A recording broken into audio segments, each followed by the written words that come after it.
Hello students, science analysis में आप सबों का बहुत बहुत स्वागत है। आज हम डोबर्नर और न्यूलैंड्स का डीएनए टेस्ट करेंगे। इससे पहले हम लोगों ने देखा था डोबर्नर के ट्राइड्स को, तो उनमें हम लोगों ने क्या देखा था? हम लोगों ने देखा ना कि डोबर्नर ने एक ट्राइड दिया था। इनमें 3 एलिमेंट को, सिंगल प्रॉपर्टी वाले 3 एलिमेंट्स को एक टेबल में इस प्रकार अरेंज किया कि जो हमारा मिडिल का एलिमेंट है उनका जो एटॉमिक वेट है वह 2 रिमाइनिंग एलिमेंट के एटॉमिक वेट का अर्थमेटिक मीन होता है। ये उनका ट्राइड था। लेकिन हालांकि डोबर्नर ने प्रयास किया, अच्छा प्रयास किया एलिमेंट को क्लासिफाई करने का, लेकिन इनमें कुछ खामियां पाई गई। इनके कुछ लिमिटेशंस थे, इनके कुछ ड्रॉबैक्स थे, और जिस कारण से उनको डिस्कार्ड कर दिया गया। उन्हें उसके जो मतलब ट्राइड्स थे उन्हें हटा दिया गया। अब इनके क्या इनके दोस्त थे, इस लॉ को डिस्कार्ड करने का क्या रीजन था, इस चीज को हम देखेंगे अब। तो ठीक है, इनको हम लोग देखेंगे क्या इनका ये था।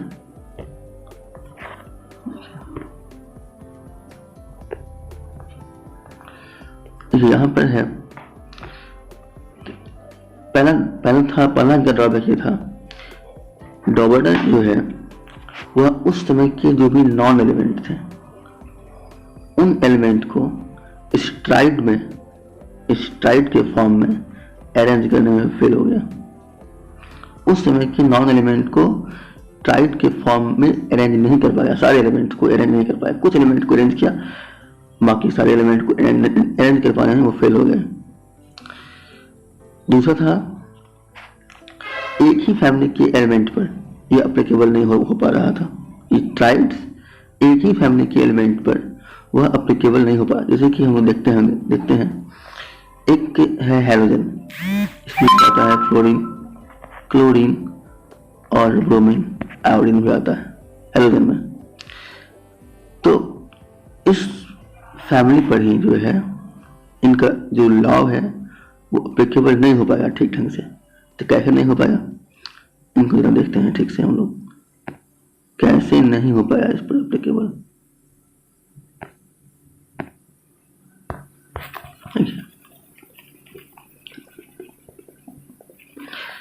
तो पहली बात हम इनके एटॉमिक मास को देखते हैं।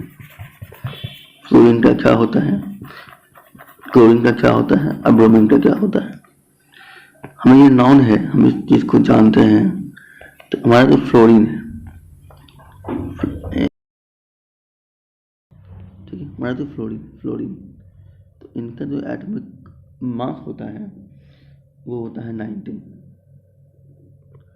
क्लोरीन का होता है 35.5 और हमारा जो ब्रोमीन है इनका मास हो जाता है 80। तो ट्राइड्स के अकॉर्डिंग तो हमारा जो क्लोरीन का जो मास है, इनका जो वेट है, एटॉमिक वेट 35.5, ये फ्लोरीन का और ब्रोमीन का अर्थमेटिक मीन होना चाहिए, लेकिन ऐसा नहीं होता है। देखिए, फ्लोरीन का होता है 90, ब्रोमीन का होता है 80।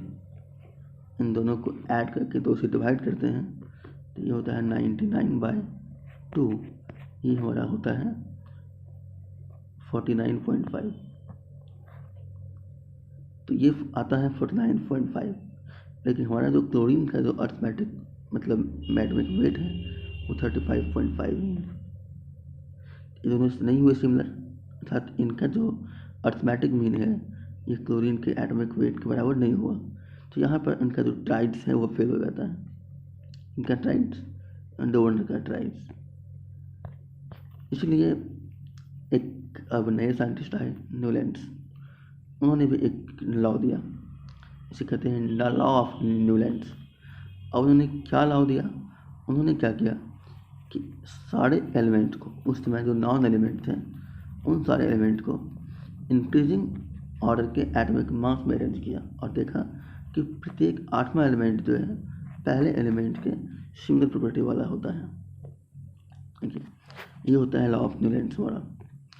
क्या क्या न्यूलैंड ने सारे एलिमेंट को इंक्रीजिंग ऑर्डर मतलब एटॉमिक मास के इंक्रीजिंग ऑर्डर में अरेंज किया और देखा कि हर 8वां एलिमेंट जो है का जो प्रॉपर्टी होता है वो पहले एलिमेंट के सिमिलर होता है। इसे ही कहते हैं न्यूलैंड्स लॉ ऑफ ऑक्टेव। इसको हम लोग जो है इंडियन म्यूजिक के सारे गामा पा धा ना सी पर अरेंज करते हैं। इस पर देखिए,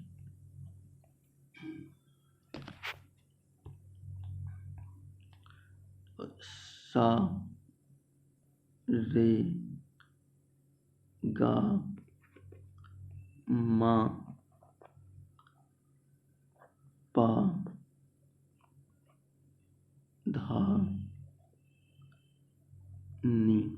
कितना हुआ, काउंटिंग करेंगे इसको हम लोग। 1 2 3 4 5 6 7। अब 8वां जब आएगा और फिर सा आएगा तो इनकी जो प्रॉपर्टी होगी वह क्या होगा, इनकी प्रॉपर्टी का सिमिलर होगा, इनकी प्रॉपर्टी का सिमिलर होगा। तो यही कहा था न्यूलैंड्स ने। तो इनका एक बहुत ही अच्छा एग्जाम्पल दिया न्यूलैंड्स ने। क्या दिया एग्जाम्पल देखिए,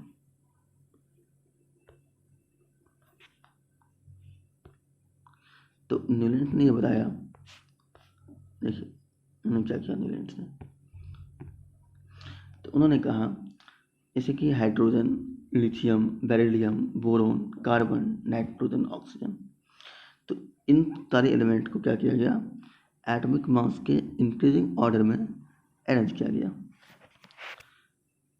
ठीक है, तो पहले लिया गया हाइड्रोजन को लेते हैं, फिर लिथियम को, फिर बेरिलियम को, फिर कार्बन को, फिर नाइट्रोजन को और फिर से जो है हम ऑक्सीजन को लिए। तो देखिए 1 2 3 4 5 6 7 ये सभी हमारे इंक्रीजिंग ऑर्डर के एटॉमिक मास में है। तो जो हमारा तो 8वां एलिमेंट आएगा फ्लोरीन, क्या आएगा, फ्लोरीन। तो ये फ्लोरीन का जो प्रॉपर्टी जो है वो हाइड्रोजन की प्रॉपर्टी के समान होगा। ये कहा था न्यूलैंड्स ने, लेकिन ये भी फेल हो गए, ये भी क्या हो गए, फेल हो गए। अब जरा देखेंगे, थोड़ा सा इनको देखेंगे डिफिनेशन के फॉर्म में। न्यूलैंड ने क्या कहा, इन्होंने कहा कि according to the Newlands law of octave, when element are arranged in the order of increasing atomic mass, the property of every 8th element are repetition of the property of that starting element. हर 8 element का जो property होता है वो starting element की property से repeat करता है, मैच करता है। क्योंकि हर 8 एलिमेंट का प्रॉपर्टी वो स्टार्टिंग एलिमेंट की प्रॉपर्टी को रिपीट करता है। ये कहा था, ये था न्यूलैंड्स लॉ, लेकिन यह भी फेल हो गया। इनके भी कई सारे दोष, कई सारे जो खामियां हैं वो दिखाई पड़ने लगे। और एक बात कि उस टाइम में नोबेल गैस और इनर्ट गैस जो हम लोग जानते हैं उनकी आविष्कार, उनकी डिस्कवरी नहीं हुई थी। तो अभी हम थोड़ा सा उनका देखेंगे मेरिट क्या था, उनका मेरिट क्या था इस चीज़ को। लेकिन मेरिट्स ऑफ न्यूलैंड क्लासिफिकेशन, उनका फर्स्ट मेरिट क्या था इनका, ये सिस्टम जो है लाइटर एलिमेंट, जो हल्के एलिमेंट था, इन पर अच्छे से काम करता था। जैसे कि लिथियम, सोडियम, पोटासियम, जो कि एक दूसरे के करीब है। दूसरा, क्या atomic, it relate the property of element to their atomic mass. क्या किया, एलिमेंट की प्रॉपर्टी को इनके एटॉमिक मास से रिलेट किया, जोड़ा। ये बहुत बड़ी एडवांटेज है जो कि आगे चल करके बहुत काम आता है। और तीसरा एडवांटेज था ये, for the first time it was shown that there is distinct periodicity in the property of element. ये पहली बार था जब इन्होंने दिखाया कि एलिमेंट की प्रॉपर्टी में क्या होता है, एक डिस्टिंक्ट पीरियोडिसिटी होता है। जो बात कहा गया है हमारा डिस्टिंक्ट पीरियोडिसिटी का, इनका मतलब ये होता है कि एक डिफिनेट नंबर के बाद इक्वल प्रॉपर्टी वाले एलिमेंट आते हैं। That means distinct periodicity. ठीक है, अब इतना होने के बावजूद क्या हुआ, इनकी कई सारे ड्रॉबैक भी सामने आ गए। ये फेल हो गया क्योंकि पहली बात, इनका फेल होने के कई कारण हैं। ये फेल क्यों हुआ, न्यूलैंड्स ने फेल क्यों हुआ? पहली बात, उस समय में इनर्ट गैस था नहीं, और हम जानते हैं क्या क्या होता है इनर्ट गैस। आपका जो इनर्ट गैस जो होता है उसको हम लोग नोबेल गैस बोलते हैं। हीलियम, नियॉन, आर्गन, क्रिप्टॉन, आठ तो होता है हमारा इनर्ट गैस। तो इनकी डिस्कवरी उस समय में नहीं हुई थी, और जब इनकी डिस्कवरी हुई तो वह 8 नोट नहीं 9th नोट बन गया।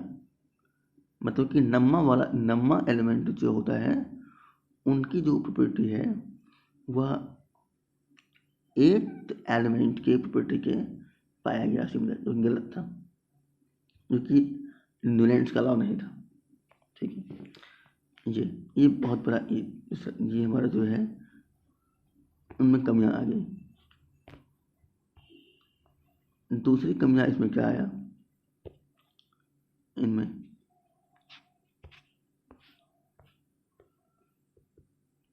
ये तो हम देखें इनके मेरिट्स को। ठीक है, अब हम लोगों को इनका जो ड्रॉबैक था उनके बारे में देखना था। उनका जो हमारा डीएनए टेस्ट है वो करना था। देखिए,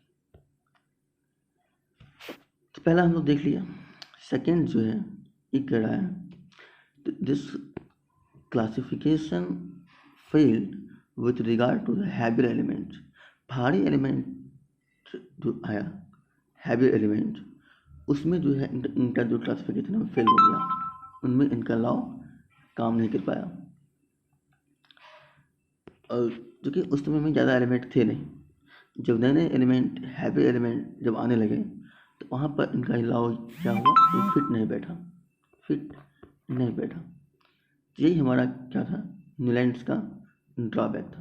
तो आई होप आप लोग अच्छे से समझ गए होंगे इस चीज़ को, और जहाँ भी जो भी डाउट होगा इसे हमारे कमेंट सेक्शन में कमेंट करके पूछें। हम आपके हर कमेंट का जवाब देंगे, हर कमेंट पर वीडियो बनाएंगे और हर कमेंट को अच्छे से क्लियर करेंगे।